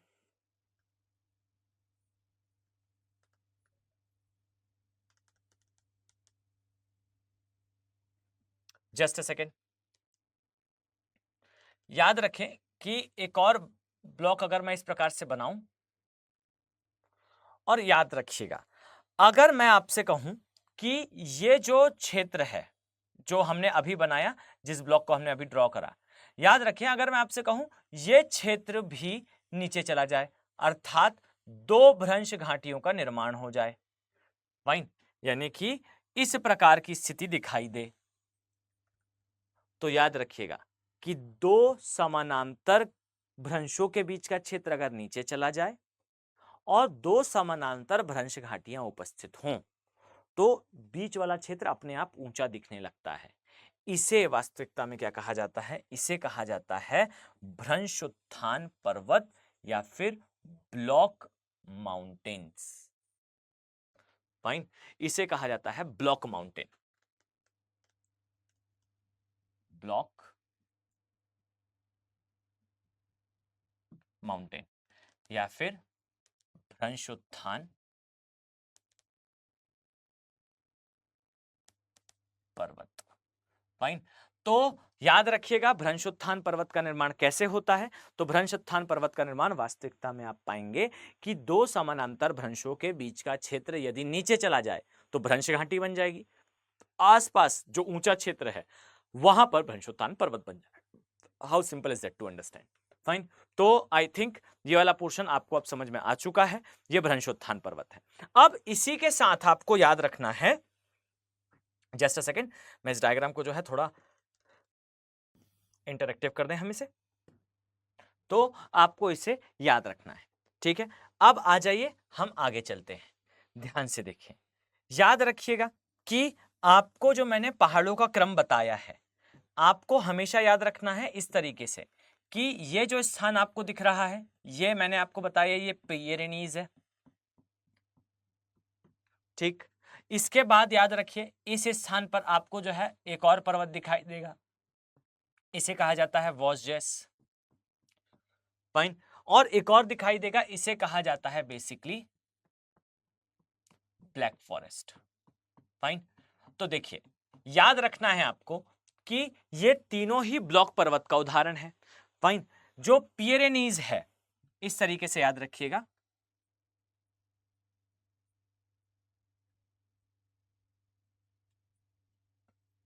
ये बेसिकली आता है स्पेन और फ्रांस के बीच में। फाइन, मैं इसके नाम बाद में लिख दूंगा। फाइन, इसके बाद याद रखिए ये जो आपने देखा इसे कहा जाता है वॉसजेस। ये आता है स्पेन, ये क्या है? फ्रांस और स्पेन। ये आता है फ्रांस और जर्मनी के बीच में। ये कहां? स्पेन फ्रांस, ये फ्रांस और जर्मनी। और याद रखिए इसे कहा जाता है ब्लैक फॉरेस्ट।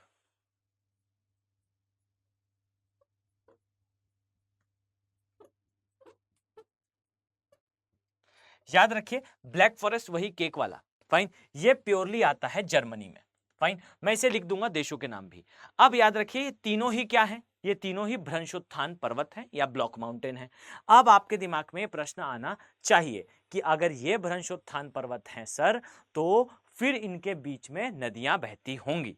फाइन, तो याद रखें कि इस केस में आपको नदियां याद होनी चाहिए। एक जो है आपको दिखाई देगी जिसे कहा जाता है राइन, इसके अलग से दूसरी तरफ से एक दूसरी नदी आएगी जिसे कहा जाता है रोन। फाइन, तो राइन और रोन आपने देख लिया, इससे कहा जाता है राइन और रोन। रोन आपको दिखाई नहीं देगी इसलिए परेशान ना हो। फाइन, ये है राइन और ये है रोन। अब आ जाइए वॉसजेस और पिरेनीज के बारे में देखते हैं। अब याद रखें जो मैंने बनाया अभी, ये पिरेनीज है, इसके एक तरफ आपको जो है एब्रो रिवर दिखाई देगी, इसे थोड़ा हम डार्क कर देते हैं। याद रखें कि ये एक रिवर इस प्रकार से जाएगी, इसके पश्चात आपको जो है वो गोराना, ये एक रिवर है, ये इस स्थान से जाएगी। ये याद रखिए, यहाँ पर जो आपने बना रखा है ये थोड़ा सा हमें जो है करेक्ट करना पड़ेगा। यहाँ पर राइन नहीं है, यहाँ रोन नहीं है, एक स्थान थोड़ा सा जो है वो चेंज करेंगे। याद रखिए कि आपको इस स्थान पर राइन दिखेगी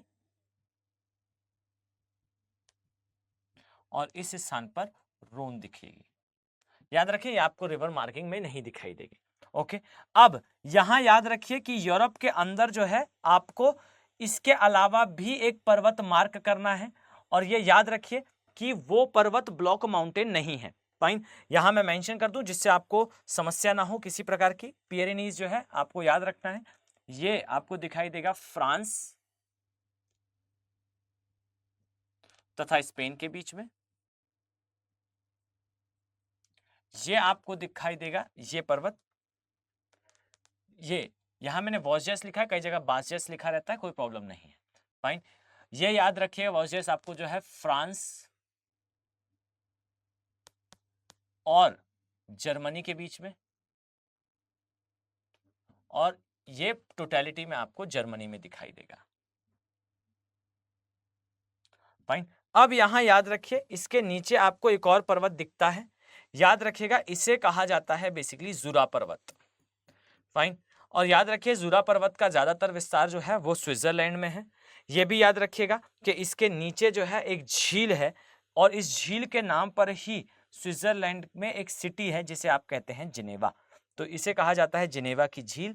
और यहाँ पर बहुत सारी संधियां अर्थात ट्रीटीज हुई हैं, युद्ध विराम हुए हैं, इसीलिए इसे जो है वो युद्ध विराम की झील भी कहा जाता है। याद रखें कि ये जुरा पर्वत है, और ये भी याद रखिएगा कि जुरा पर्वत के पास ही सबसे पहली बार जो है वो डायनासोर के क्या मिले थे, फॉसल या जीवाश्म मिले थे। फाइन, तो ये डायनासोर के जीवाश्म वाला पर्वत जुरा पर्वत है। इसके अलावा आपको याद रखना है कि यहाँ पर जो है जिनेवा झील है, इसे युद्ध विराम की झील भी कहा जाता है। इसी के नाम पर जो है स्विट्जरलैंड की कैपिटल का नाम भी पड़ा है। फाइन, ये भी याद रखिएगा कि जुरा पर्वत के नाम पर ही जुरैसिक एरा रखा गया है नाम डायनासोर का। ठीक है, तो ये पर्वतों का क्रम है। यूरोप वाले पर्वत जो है इस प्रकार से आपने देखा कि ये कंप्लीटेड है। फाइन, एक मिनट में बस यहाँ पर जो है वो जुरा पर्वत इस प्रकार से मार्क कर लें। याद रखिए ये पिंडस है, ये AP9 है। तो इस तरीके से यहाँ कंप्लीट होता है। अब यहाँ पर आपको एक पर्वत और याद रखना है। याद रखिए कि इस स्थान पर आपको जो है वो यूराल पर्वत दिखाई देगा। फाइन, इसे कहा जाता है यूराल पर्वत। याद रखें कि ये जो यूराल पर्वत है ये भी अवशिष्ट पर्वत है, यानी कि ये भी पुराना पर्वत है। याद रखिएगा कि ये स्कैंडिनेवियन, यूराल, ये दोनों जो है वो कैसे हैं, अवशिष्ट पर्वत का उदाहरण है। ये तीन जो मैंने बनाए हैं ये कैसे हैं, तो ये भंशोत्थान पर्वत का उदाहरण है, और यहाँ पर जो मैंने बताया ये नवीन वलित पर्वत का उदाहरण है। तो आपको ये चीज अगर एक बार फिट हो गई दिमाग में, तो याद रखिए आपको जो है दोबारा बार बार रिविजन करने की जरूरत नहीं पड़ेगी, एक बार आप इस चीज को समझ लीजिए। ठीक है, तो ये हमारा यूरोप वाला पार्ट कंप्लीट हुआ। अब आ जाइए हम अफ्रीका वाले पोर्शन में देखते हैं।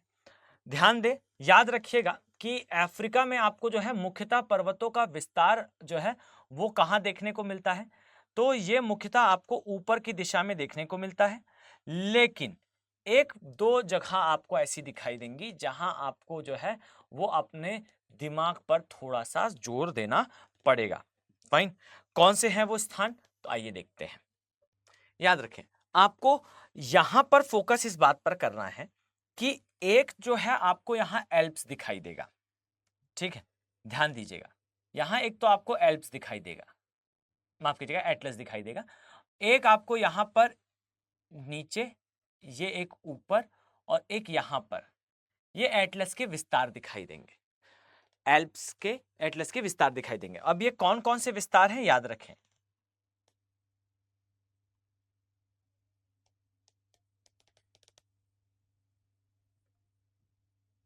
देखिएगा, एक को कहा जाता है मध्य एटलस, एक को कहा जाता है सहारा एटलस, एक को कहा जाता है पश्चिमी एटलस, और एक जो है ये मुख्य एटलस कहलाता है। फाइन। अब यहां याद रखिएगा कि एटलस जो है ये नवीन वलित पर्वत का उदाहरण है।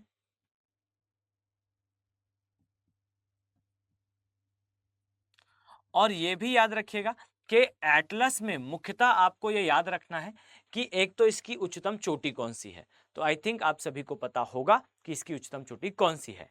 चलिए, तो देखिए इसकी जो सबसे ऊंची चोटी है, याद रखिए इसे कहा जाता है तुपकल। याद रखिए इसे कहा जाता है माउंट तुपकल। ठीक है। अब दूसरी चीज याद रखिएगा कि ये जो पर्वत है, एक तो नवीन वलित पर्वत है, तुपकल आता है, ये अल्जीरिया, ट्यूनीशिया, मोरक्को में आता है। Algeria, Tunisia, Morocco. फाइन, एक ये बात है। दूसरी चीज याद रखें कि अफ्रीका में आपको एक और पर्वत दिखाई देगा इस स्थान पर। याद रखें इसे बेसिकली क्या कहा जाता है, इसे कहा जाता है ड्रैकेंसबर्ग। देखिए मेरा उद्देश्य यह है कि आप एक बार पढ़ें, थोड़ा टाइम लेकर पढ़ें, लेकिन ठीक से पढ़ें। फाइन, तो इसे याद रखिए, इसे कहा जाता है ड्रैकेंसबर्ग। और यह भी याद रखिएगा कि ड्रैकेंसबर्ग की सबसे ऊंची चोटी है तबाना। ये भी याद रखिए कि ड्रैकेंसबर्ग जो है वो 3 देशों में आता है। और मैं आपको दावे से कह सकता हूं इससे रिलेटेड प्रश्न आपको आगे देखने को मिलेंगे, क्योंकि प्लेट टेक्टोनिक थ्योरी में इसका इंट्रोडक्शन होने वाला है। मतलब प्लेट टेक्टोनिक थ्योरी का एक एविडेंस के फॉर्म में ड्रैकेंसबर्ग आने वाला है। कल की क्लास में ये बताया नहीं था मैंने आपको, मतलब जो संडे को क्लास हुई थी उसमें मैंने इसके बारे में कोई डिस्कशन नहीं करा, लेकिन याद रखिए कि ये एक एविडेंस के फॉर्म में आज नहीं तो कल निकल कर आएगा, इसलिए मैं मानकर चलता हूं कि आप इसे याद रखेंगे। तो ड्रैकेंसबर्ग ये तवाना में आता है, तो ये याद रखिएगा कि ये जो पर्वत है ये मुख्यतः साउथ अफ्रीका में आता है। फाइन। दूसरी चीज याद रखिए, साउथ अफ्रीका एक देश है। फाइन। दूसरी चीज याद रखिए कि ये स्विट्जरलैंड में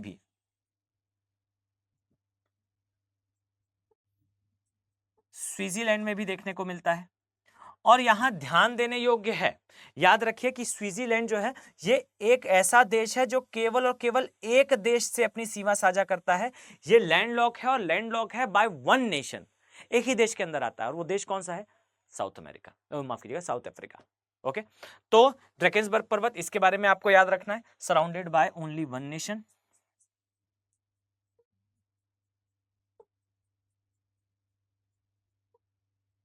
चलिए, इसके अलावा यहां देखिए, सभी लोग ये जरूर जानते होंगे कि अफ्रीका की सबसे ऊंची चोटी कौन सी है।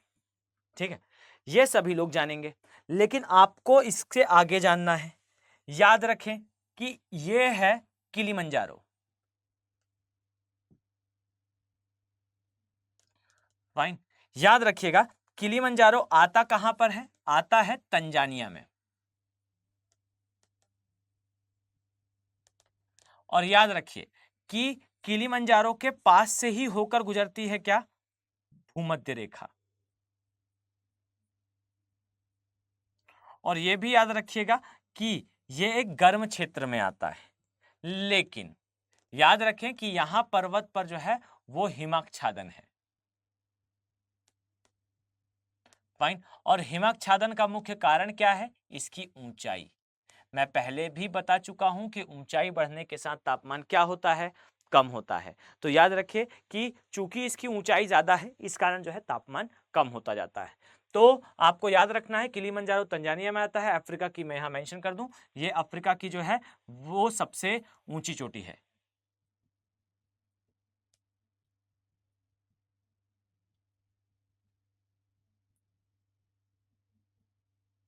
फाइन।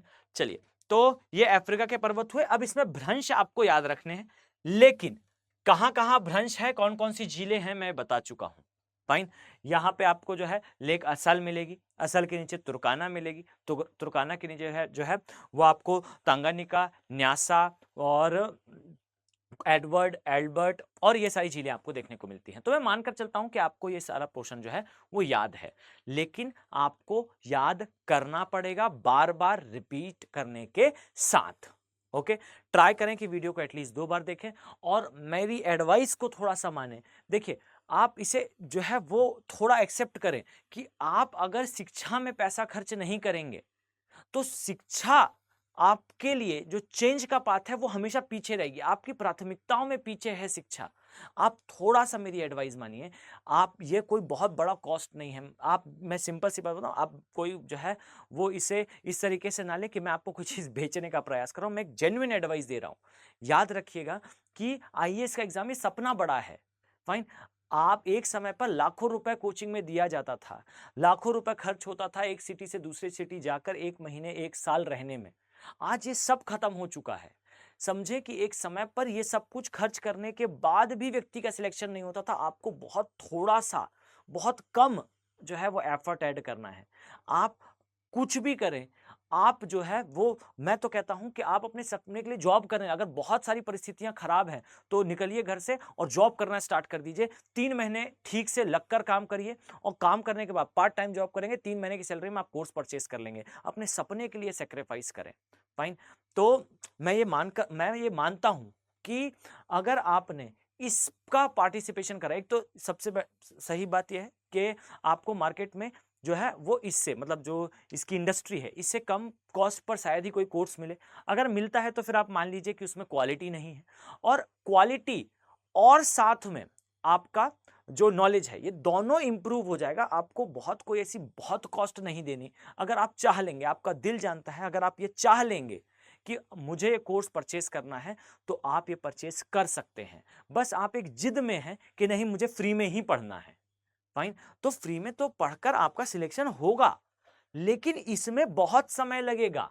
आप समझिए कि इसमें समय लगेगा। और मैं ये चाहता हूं कि अगर आप एक डेडिकेटेड स्टूडेंट हैं तो किसी हट में ना रहें, क्योंकि ये हट जो है, ये जिद जो है कि मैं नहीं, मैं सेल्फ स्टडी से ही बनूंगा, ये सेल्फ स्टडी ही है। सिलेक्शन सेल्फ स्टडी से ही होता है। फाइन, याद रखें, ये हट आपके लिए बहुत डेंजरस होगा। मैं, एक लिमिट होती है वीडियो में, आपसे बहुत ज़्यादा बात नहीं कर सकता क्योंकि लेंथ बढ़ जाती है, जो है वो ड्यूरेशन बढ़ जाता है। फाइन, तो जब हम भी कभी तैयारी करा करते थे तो कुछ ऐसी हटें जो है, कुछ ऐसी जिदें हमने भी करी होंगी। और उसका कारण है कि उसका रिजल्ट क्या है? उसका रिजल्ट है कि सक्सेस से थोड़ा दूर रहकर जो है हम रुक गए। अब ये गलती आप ना करें, ये मेरी एडवाइस है। फाइन, देखिए, एक होता है मेहनती इंसान, एक होता है स्मार्ट इंसान। फाइन, अपने रास्ते खुद बनाना अच्छी बात है, होशियारी की बात नहीं है। बने बनाए रास्ते पर चलना होशियारी की बात है। अगर मैं आपसे कहूं कि ये सक्सेस है, ये आप हो, फाइन, तो जो मिस्टेक मैंने करी कि नहीं, मुझे एक जो टीचर बता रहा है कि आप इस बुक से पढ़ लीजिए या इस संसाधन से पढ़ लीजिए, मैं उस संसाधन से भी पढ़ा और साथ में दूसरी चीज से भी पढ़ा। क्यों? अपना दिमाग चलाना है। फाइन, तो आपने क्या करी? मैंने इन ऑल टोटल अपनी एनर्जी वेस्ट करी। फाइन, एनर्जी वेस्ट ना करता तो शायद दूसरे सब्जेक्ट पर और फोकस कर पाता, जो सब्जेक्ट वीक थे उसे कर पाता। पर टीचर ने कहा ये पढ़ो, मैंने एक्स्ट्रा दिमाग लगाया, ये भी पढ़ा, एनर्जी वेस्ट हुई। इन ऑल टोटल आखिर में जब रिजल्ट निकला तो कुछ मार्क्स से आप रह जाओगे। फाइन, अब यहां मेरी फिलॉसफी उस समय क्या थी? मैं अपने रास्ते स्वयं बनाता हूं। समझ पा रहे हैं कि मैं किसी को डायरेक्शन, कोई मुझे डायरेक्शन दे, वेरी गुड, लेकिन मैं अपने रास्ते खुद बनाऊंगा। मैं खुद डिसाइड करूंगा कि मुझे कैसे सक्सेस मिलनी है। तो हुआ क्या end of the day? End of the day हुआ ये कि सक्सेस में इतना टाइम लगा कि आप सक्सेस के लिए जो है वो क्या हो गए? सक्सेस के लिए न्यूट्रल हो गए। फाइन, आपको एक समय पर वो चीज सेंसिटाइज करेगी। फाइन, एक समय पर ही आपको वो चीज अच्छी लगेगी, उसके बाद वो चीज आपको अच्छी नहीं लगेगी। फाइन, तो याद रखें कि समय पर वो चीज नहीं होने से आप उसे छोड़ देंगे। अभी आप ये जिद पकड़े हो कि मैं करूंगा तो तैयारी जो है वो फ्री में ही करूंगा, यूट्यूब से ही करूंगा, सेल्फ स्टडी से ही करूंगा। ये बहुत अच्छी चीज है। ये भी सेम वही है जो कहा जाता है कि मैं सेल्फ स्टडी से या फिर मैं अपने रास्ते स्वयं बनाऊंगा। पर याद रखिए कि ये कैरिज्मेटिक बात है, ये अच्छी बात है, मैं अप्रिशिएट करूंगा, लेकिन याद रखें फिर सफलता नहीं मिलती। सफलता जो है वो तब मिलती है जब आप इजीएस्ट पाथ पर चलो। अब अगर मैं रास्ता खुद ना बनाकर जिसने बनाया है उसके रास्ते पर चल जाता तो शायद सिलेक्शन पास होता। तो जो मिस्टेक मैंने करी, आप वो मिस्टेक ना करें। फाइन, आप जो है वो इसमें आज एक बात और भाई, इसमें मेरा कोई स्वार्थ नहीं है, मैं इन ऑल टोटल सिर्फ इतना ही चाहता हूं कि जो लोग इतनी मेहनत कर रहे हैं, यूट्यूब जैसे स्थान से पढ़ना बहुत जो है वो टफ काम होता है, क्योंकि ये एंटरटेनमेंट का भी पाथ है, मतलब ये एक मोड ऑफ एंटरटेनमेंट भी है। फाइन, तो समझिएगा कि अगर आप इस माध्यम में आकर भी इतने समय ऐसे वीडियोस को जिसमें कोई ज्यादा ग्राफिक या ऐसा कुछ नहीं है आप देख रहे हैं, इसका मतलब आपके अंदर वो करेज है। तो मेरी बात माने, आप जो है वो P2I बैचेस का पार्ट बने। आप कोड किसी का भी लगाएं, मेरा कोड लगाएं, किसी का भी कोड लगाएं। एक कोड लगाना सिर्फ इतना ही एक चीज है कि हमें अप्रिसिएशन मिलता है, हमें माना जाता है कि हाँ ये टीचर ठीक ठाक काम कर रहा है, दैट्स इट। फाइन, तो अगर आप करते हैं तो बहुत अच्छी बात है, एक लाइव मेरा है, बाकी सारे फैकल्टीज का है, आपको जो इसमें डिस्काउंट मिले आप उसे कर लें। और अगर आप करते हैं तो आपकी जर्नी अहेड होगी एक स्टेप, इसे याद रखिएगा। फाइन, तो ये वाला पार्ट जो है वो कंप्लीट हुआ। अब आ जाइए बच्चे, हम आगे चलते हैं, ध्यान दें कहां पर हैं हम। तो बेसिकली हम चलते हुए जो है वो इस स्थान पर, इस स्थान का कर चुके हैं, इस स्थान का कर चुके हैं, इस स्थान का कर चुके हैं। ये वाले पोर्शन का बारे में मैं आपको बता चुका हूं, नट शेल में कर दूंगा, डोंट वरी। फाइन, आ जाइए हम ग्रेट डिवाइडिंग रेंज को देखते हैं। फाइन, तो आए यहां हम देखते हैं, हम जो पोर्शन कर चुके हैं उसको एक बार क्विकली रिकैप कर लेंगे। फाइन, देखिए ध्यान से देखिएगा, याद रखें ये है बेसिकली ऑस्ट्रेलिया।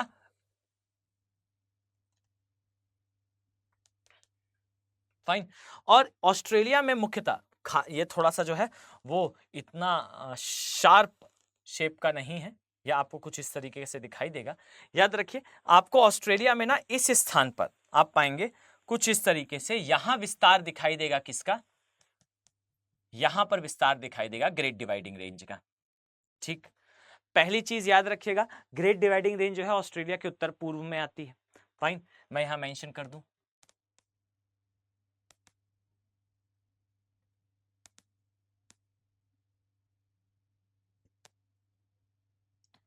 फाइन, दूसरी चीज याद रखिएगा कि ग्रेट डिवाइडिंग रेंज के सामने यहां पर ग्रेट बैरियर रीफ है।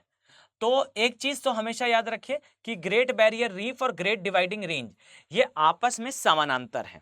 ठीक है, एक डायमेंशन ये तो याद रखिएगा ही, फाइन, कि ये दोनों समानांतर हैं। अब ये दो चीजें समानांतर, अब यहां ध्यान दें, जो ग्रेट डिवाइडिंग रेंज है इसकी सबसे ऊंची चोटी कौन सी है, तो आइए हम इसे अभी देखते हैं। तो याद रखें इसकी जो सबसे ऊंची चोटी है कुछ इस प्रकार से आप देखेंगे, ये है माउंट कोसियुस्को।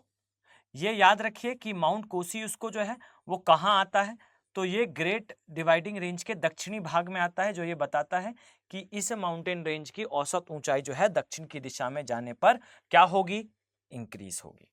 फाइन, इसे कहा जाता है कोसियुस्को। फाइन, ये हाईएस्ट पीक है पूरे ऑस्ट्रेलिया की भी, एक ये याद रखिएगा। दूसरा, अब यहां ध्यान दें और आपका पूरा कंसंट्रेशन यहां हो, याद रखिए एक यहां रेंज दिखाई देगी इस तरीके से, याद रखें इसे कहा जाता है विक्टोरिया रेंज। इसके अलावा एक और याद रखिएगा इस स्थान पे, इसे कहा जाता है डार्लिंग रेंज। और एक और याद रखिएगा इस स्थान पे, इसे कहा जाता है स्टर्लिंग रेंज। फाइन, तो एक डार्लिंग, एक स्टर्लिंग, और एक ऊपर क्या है, ऊपर जो है आपको विक्टोरिया रेंज। ठीक है, अब इसके अलावा यह भी याद रखिए कि इस स्थान पर इस तरह से आप देखेंगे तो याद रखिए यहां पर भी आपको एक रेंज दिखाई देगी, जस्ट अ फ्यू सेकेंड। ये जो है ये ग्रे रेंज के नाम से जानी जाती है, या फिर कई बार इसे जो है आगे तक इसका नाम होता है ग्रिप्सन नाम से इसे जाना जाता है। आपको ग्रे नहीं तो ग्रिप्सन के नाम से जो है रेंज दिखेगी एटलस में, इसका नाम थोड़ा सा जो है वो चेंज होता रहता है, तो आपको थोड़ा सा ध्यान रखना है, ग्रे दिखाई देगा उसके नाम में। इसके अलावा ये भी याद रखिए कि इस स्थान पर ही पैरेलल यहाँ एक और रेंज दिखेगी, याद रखिएगा इसे बेसिकली कहा जाता है स्नोई रेंज। मैं सारे नाम लिख दूंगा यहाँ, इसे कहा जाता है स्नोई पर्वत श्रेणी।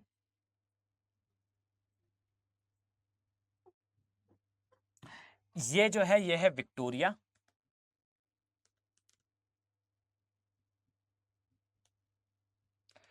इसे कहा जाता है,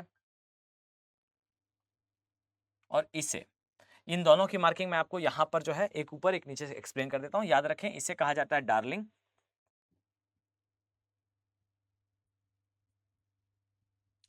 इसे कहा जाता है स्टर्लिंग। अब ये याद रखना है आपको कि बीच में भी आपको दो पर्वत दिखाई देते हैं। एक को कहा जाता है मैकडॉनल्ड पर्वत, और याद रखिए दूसरे को बेसिकली कहा जाता है मॉसग्रेव। फाइन। तो आपको इन दोनों के नाम भी याद रखने हैं, क्योंकि इस तरफ आपको मैदान और इस तरफ आपको क्या दिखाई देगा, मरुस्थल। तो इन दोनों को सेपरेट करते हैं, इसलिए आपको याद रखना है। इसे कहा जाता है मैकडॉनल्ड रेंज। फाइन। तो इस तरीके से आपको जो है यहां पर पर्वतों को याद रखना है। ये याद रखिए कि यहां पर जो आपको डार्लिंग रेंज दिखाई देगी, उसके विपरीत आपको इस स्थान पर याद रखिएगा, यहां डार्लिंग रिवर दिखाई देगी। यहां उसकी सहायक नदी दिखाई देगी जिसे कहा जाता है मुर्रे। तो मुर्रे रिवर, डार्लिंग रिवर और डार्लिंग माउंटेन रेंज, ये दोनों अलग अलग दिशा में है। ठीक है, तो आपको थोड़ा सा इसके बारे में ध्यान रखना चाहिए। ओके, तो ये ऑस्ट्रेलिया वाला फ्रिक्शन जो है वो कंप्लीट हुआ। इसके अलावा जो उत्तरी और दक्षिणी अमेरिका है, इसके बारे में हम देख चुके हैं और हमें इसमें ज़्यादा समय देने की आवश्यकता नहीं है। मैं रफली अगर आपको बताना चाहूँ तो आप इस तरीके से याद रख सकते हैं कि उत्तरी अमेरिका में जो है आपको इस तरीके से पर्वत श्रेणियां दिखाई देंगी, जिसमें आपको याद रखना है कि यहाँ पर अलास्का, फिर कैस्केड, सियारा नेवेदा, इसके अलावा Sierra Madre Occidental, Sierra Madre Oriental, ये वाला पोर्शन है। फाइन। अब कोस्टल रेंज ये कहाँ किस देश में आती हैं, इसको आपको जो है थोड़ा सा याद रखने की आवश्यकता है। इसी प्रकार से जो नीचे आपको एंडीज दिखाई देगा वो भी हम कंप्लीट कर चुके हैं। तो ये वाला पोर्शन, ये सारे पर्वत जो है वो कंप्लीट हुए। मैं उम्मीद करता हूं कि आपको, आपके लिए ये सेशन जो है वो अच्छा रहा होगा। थोड़ा सा जो है मैं ये एक्सपेक्टेशन रखता हूं कि अगर आप वीडियो में यहाँ तक आए हैं, इतना कंटेंट आप तक पहुंचा है, तो इसके बदले जो है थोड़ा सा सीरीज को शेयर करें, थोड़ा लोगों तक ये पहुंचेगी तो हमें भी जो है वो मज़ा आएगा ये देख कर कि बच्चों तक ये कंटेंट पहुंच पा रहा है। एक रिक्वेस्ट है, आप सभी इसे जो है वो थोड़ा शेयर करें और याद रखें कि आप मेरी एडवाइस को माने। आप जो है हमारे बैचेस पे आइए, इन P2I बैचेस में आइए, आपको आपकी जर्नी एक स्टेप अहेड फील होगी। ओके, तो चलिए मिलते हैं ऐसे ही एक नेक्स्ट वीडियो में। Have a very nice day. Thank you. Hindi में यूपीएससी की तैयारी से संबंधित प्रोग्राम्स को देखने के लिए सब्सक्राइब करें स्टडी IQ IAS हिंदी।